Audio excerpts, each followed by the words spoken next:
भाग दो, इश्क की दीवानगी। इधर बनारस में मीरा ने सोनू को सुबह जल्दी से उठाया और दोनों काम करने के लिए स्टार सनशाइन होटल पहुंचते हैं। वो दोनों होटल के अंदर आकर सीधा चेंजिंग रूम में चली जाती है। सोनू और मीरा दोनों अपने कपड़े चेंज करके साड़ी पहनकर अपने बालों का एकदम सही तरीके से जूड़ा बनाकर होटल की यूनिफॉर्म पहनकर चेंजिंग रूम से बाहर आती हैं। जैसे ही वो ऑफिस की ओर जाने लगती है तभी उन्हें पीछे से किसी की आवाज सुनाई देती है। हे मीरा, सोनू। दोनों पीछे मुड़कर देखती हैं। लगभग 25-26 साल का लंबा और स्मार्ट सा लड़का उन्हीं की तरफ आ रहा था। जय, सोनू मुस्कुराते हुए बोलती है। हाँ जी जय, आपका जय, मीरा उसे छेड़ते हुए बोलती है।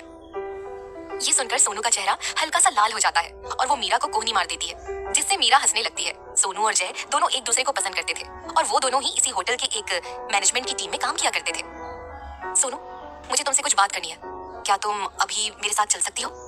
जय स्माइल करते हुए सोनू से कहता है। हाँ क्यों नहीं, जाओ सोनू, मीरा उसे टीज करते हुए कहती है तो सोनू शर्मा जाती है। चलो, सोनू ये बोलकर उसके साथ चली जाती है। उन दोनों के वहाँ से जाने के बाद मीरा जल्दी से रिसेप्शन की ओर जाती है। वहाँ आकर अपना काम करना शुरू कर देती है।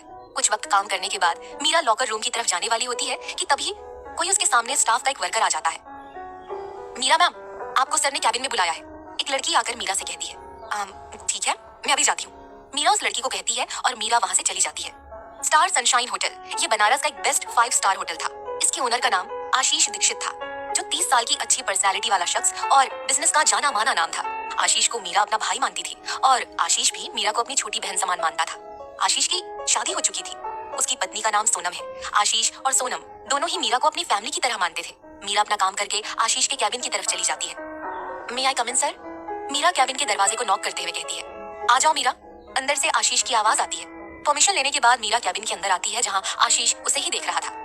मीरा, मैंने तुम्हें कितनी बार कहा है कि तुम्हें मेरे कैबिन में परमिशन लेकर आने की कोई जरूरत नहीं है, आशीष ने उसे थोड़ा डांटते हुए कहा था। और मैंने भी तो आपसे कितनी बार कहा है भाई कि आप यहाँ के ओनर हैं, तो मैं आपके कैबिन में बिना परमिशन के कैसे आ सकती हूँ? मीरा मुस्कुराते हुए कहती है। अच्छा ठीक है भाई, मुझे पता है कि बातों में मैं तुमसे कभी जीत ही नहीं सकता। आओ आओ बैठो, आशीष हंसते हुए कहता है। क्या बात है भाई, आपने मुझे बुलाया क्यों था? कोई परेशानी तो नहीं है ना? मीरा बैठते हुए कहती है। हाँ प्रॉब्लम तो है और इसमें मेरी सिर्फ तुम ही हेल्प कर सकती हो, आशीष उसे देखते हुए कहता है। आप सिर्फ बताइए क्या करना है, मीरा बोलती है। मीरा, मुझे और सोनम को कल दिल्ली जाना है। सोनम के रिलेटिव्स के यहाँ ना शादी है और दूसरा मेरी एक मीटिंग भी है जो मुझे अटेंड करनी ही है। तो इस तरह मुझे दिल्ली से यहाँ आने में कम से कम 1 हफ्ता तो लग ही जाएगा। तो मैं चाहता हूँ कि जब तक मैं बनारस नहीं आ जाता हूँ वापस, तब तक तुम इस होटल की जिम्मेदारी ले लो, आशीष उसे अपनी परेशानी बताते हुए कहता है। आशीष की बात सुनकर मीरा पूरी तरह से शॉक्ड हो जाती है, क्योंकि शायद वो इसके लिए तैयार नहीं थी। लेकिन भाई मैं कैसे, मतलब मैं इस होटल की सिर्फ एक छोटी सी रिसेप्शनिस्ट हूँ, मुझे इन सब के बारे में कुछ भी नहीं पता है, तो मैं इतनी बड़ी जिम्मेदारी कैसे निभा पाऊंगी? मीरा उनकी बात को सुनकर चौंकते हुए कहती है। तुम कर लोगी मीरा, मुझे तुम पर विश्वास है, बस तुम अपने आप पर विश्वास रखो। और तुम क्या अपने भाई के लिए इतना भी नहीं कर सकती हो? आशीष बोलता है। उसकी बातें सुनकर मीरा कुछ सोचते हुए आशीष की बात मानने के लिए तैयार हो जाती है। ठीक है भाई, अगर आपको मुझ पर इतना विश्वास है तो मैं आपके विश्वास को टूटने तो बिल्कुल नहीं दूंगी।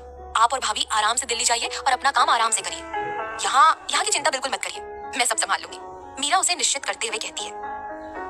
थैंक यू मीरा, आशीष मुस्कुराते हुए कहता है। कोई बात नहीं, अब मैं चलती हूँ, ये बोलकर मीरा उसके कैबिन से चली जाती है। वहीं मुंबई में रुद्र मीटिंग रूम से बाहर निकलता है। रोहित उसके पीछे पीछे चल रहा था। मिस्टर माहेश्वरी के साथ मीटिंग हुआ क्या? रुद्र कैबिन में पहुंचकर रोहित से पूछता है। सर, वो इस वक्त बनारस में है, उन्हें अभी मुंबई आने में कम से कम 2 दिन का समय और लगेगा। रोहित उसके सामने खड़े होकर कहता है। उनको बोल दो उन्हें यहाँ आने की कोई जरूरत नहीं है, क्योंकि अब मैं खुद बनारस जाऊंगा। कल जेट को रेडी कराने के लिए कह दो, मैं कल ही बनारस जा रहा हूँ, रुद्र ने शांत लहजे में कहा। रुद्र की बातें सुनकर रोहित तो हैरान ही रह जाता है, और रुद्र खुद एक प्रोजेक्ट के लिए बनारस जा रहा है, शायद प्रोजेक्ट उसके लिए बहुत ज्यादा जरूरी था। ये सर, रोहित ये बोलकर वहां से चला जाता है। रुद्र अपना काम करने लगता है, तभी उसका फोन रिंग करने लगता है। वो अपने फोन को देखता है। फोन पर फ्लैश हो रहे नाम को देखकर उसके चेहरे पर एक स्माइल आ जाती है। हेलो दादी, रुद्र फोन उठाते हुए कहता है। ये रुद्र की दादी का कॉल था, जो रुद्र के लिए सबसे खास थी। कैसे है रुद्र, कैसे हैं आप? आपको हमारी याद नहीं आती, जो आप हमसे मिलने एक बार भी यहाँ नहीं आए हैं? फोन पर उधर से दादी झूठे गुस्से का दिखावा करते हुए कहती है। आप जानती है ना दादी, मुझे बहुत काम है, लेकिन मैं आपसे मिलने जल्दी ही आऊंगा, रुद्र कहता है। आप रहने दे रुद्र, आपका हर बार का यही बहाना होता है, इसीलिए हम ही कल आपसे मिलने आ रहे हैं, दादी कहती है। नहीं दादी, आप कल मत आइए, कल मैं जरूरी काम के लिए बनारस जा रहा हूँ, रुद्र बोलता है। रुद्र, आप बनारस जा रहे हैं? ये तो बहुत अच्छी बात है। रुद्र, एक बार वहाँ के महादेव के मंदिर जरूर जाना आप, दादी खुश होते हुए कहती है। दादी, आप जानती है ना, मेरे पास इतना टाइम नहीं है और ना ही मैं इन सब में विश्वास करता हूँ, रुद्र ने लापरवाही से कहा। रुद्र, आप हमारी इतनी सी बात नहीं मानेंगे, हाँ? दादी रुद्र को इमोशनल ब्लैकमेल करते हुए कहती है। ठीक है दादी, जैसा आप कहें, चला जाऊंगा मंदिर। अब मुझे काम है, इसलिए मैं आपसे बाद में बात करता हूँ। बाय दादी। रुद्र ये बोलकर फोन कट कर देता है। जैसे ही रुद्र फोन टेबल पर रखने वाला होता है, उसका फोन फिर से रिंग करता है। रुद्र देखता है कि उसके दोस्त नील का फोन है। हेलो नील, रुद्र बोलता है। रुद्राक्ष कैसा है? इतने दिनों से कहाँ गायब है? नील बोलता है। क्यों फोन किया है? रुद्र एरोगेंट तरीके से बोलता है। उसके दोस्त रुद्र का अंदाज जानते थे, इसीलिए उससे कोई ज्यादा फालतू बातें कोई नहीं करता।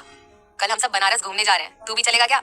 नील सीधे मुद्दे की बात बोलता है। मैं कल वहीं जा रहा हूँ, इतना कहकर रुद्र फोन कट कर देता है। वहीं बनारस में मीरा और सोनू दोनों ही होटल की शिफ्ट खत्म करके घर चले जाते हैं। यार तेज भूख लगी है, मीरा जल्दी से खाने का कुछ बना देना।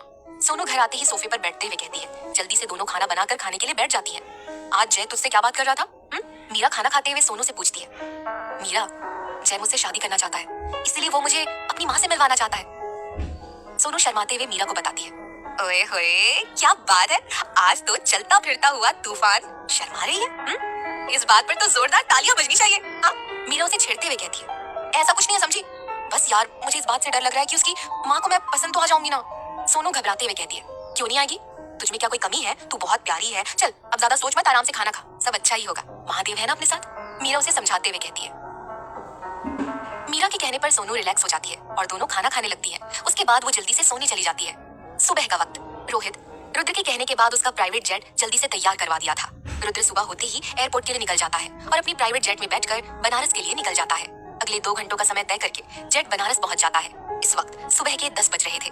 रुद्र जेट से बाहर निकलता है और अपनी आंखों पर ब्लैक शेड्स लगा लेता है। कुछ ही मिनटों बाद रुद्र एयरपोर्ट से बाहर निकलता है और अपने चिर परिचित अंदाज में कार में जाकर बैठ जाता है। रुद्र ड्राइवर को सीधा होटल के लिए चलो ये कहता है। कुछ देर बाद रुद्र की कार होटल स्टार सनशाइन के सामने खड़ी थी। रुद्र कार से बाहर निकलता है और इस होटल को देखते ही रुद्र का पारा हाई हो जाता है। रुद्र ने होटल में ऐसा क्या देख लिया था जिसकी वजह से गुस्से से उसका पारा चढ़ गया था? और क्या रुद्र का बनारस आने के पीछे कोई और मकसद था?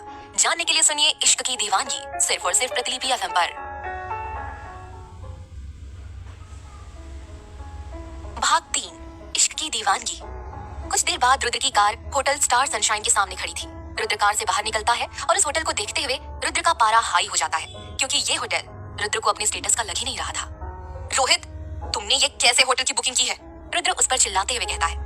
सर, मिस्टर माहेश्वरी इसी होटल में ठहरे हैं, उन्होंने मुझे यहीं आने के लिए कहा था। मैंने यहाँ की बुकिंग नहीं की, बल्कि मिस्टर माहेश्वरी ने पहले ही आपके लिए बुकिंग कर दी थी और मुझे सिर्फ यहाँ का एड्रेस सेंड कर दिया था। रोहित घबराते हुए उसे बताता है। रुद्र मिस्टर माहेश्वरी का नाम सुनकर कुछ शांत सा हो जाता है और फिर रुद्र लंबे लंबे कदमों से होटल के अंदर जाने लगता है और रोहित उसके पीछे पीछे चल रहा था।